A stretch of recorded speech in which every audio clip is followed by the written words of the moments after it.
So the Mayans were healers and very, of course, tuned into all the astrological things. They could track everything. They even could track our cycle of ascension, and that's what 2012 was all about. Now that has passed, but we still are going through, there's a little give and take of a few years where we're still going through this cycle. Now the most important part for me right now with the Mayans is the energy of the Mayan inner earth group. The Mayan civilization was huge, millions and millions of people. And that's where the Mayan inner earth group came from, so they actually went inner earth. When they left, it got messy. So that's where the sacrifice came in, where they're like, we must sacrifice to the gods, to the heavens, to like have these powers, to have, it rain every year, to have all these different things happen. But it was skewed and went into the dark. So it was like, that's where the dark magic, the sacrifice came from, was actually these Mayans leaving.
Every ancient culture shares legends about interactions with subterranean races, no matter which continent they originate from. They say inner Earth has water, oceans, and luminosity, and that it sustains not only plants and animals, but intelligent life. According to Tibetans, Shambhala is a physical place, but one that also has an ethereal nature, given its location inside this holistic, evolving planet.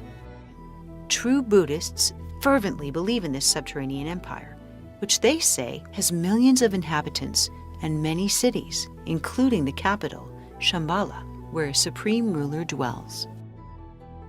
They believe that they've been there for thousands of years, sheltering humanity since the terrestrial cataclysms. Earth is a spherical, spacious planetary body with enormous, continent-sized caverns deep within it, and large entrances miles across at the North and South Pole. NASA's images and videos of poles are rare. They're hard to find. But when they are revealed, they often have cloud cover, ice cover, or questionable anomalies, like simply being blotted out. Stranger still, no planes or satellites are permitted to come within a certain distance of the poles.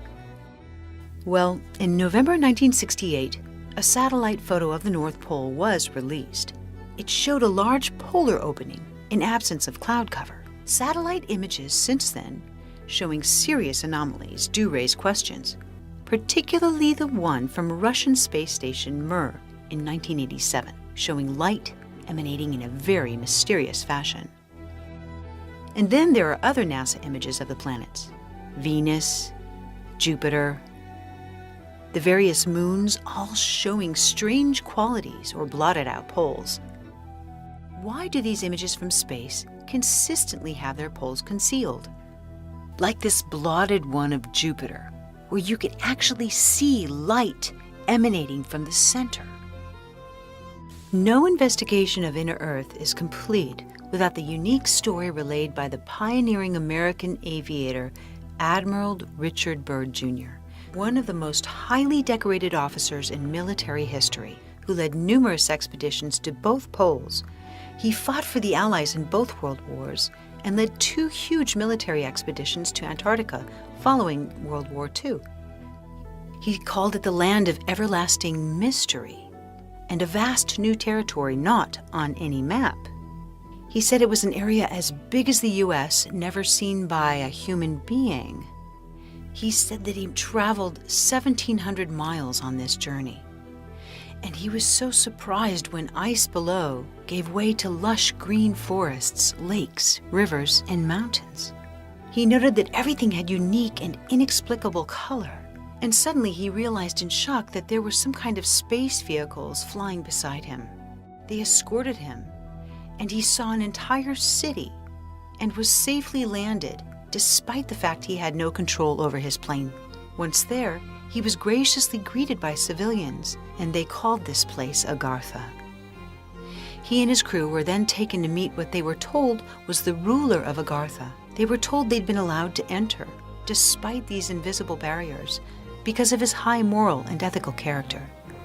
The ruler went on to say that ever since the U.S. had dropped atomic bombs on Hiroshima and Nagasaki, their race had been very concerned for human safety and the survival of the planet.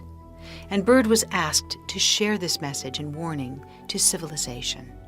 In closing, Byrd said he briefed the Pentagon of his message, was interviewed intently by top security forces and a medical team, and ordered to remain silent in regard to all that he learned on behalf of humanity. 10 years later, he wrote a final entry. I must state that I have faithfully kept this matter secret, as directed all these years. I've done my duty towards the monstrous military-industrial complex, and those who are of darkness shall fall in its light, for I have seen that land beyond the pole, that center of the great unknown.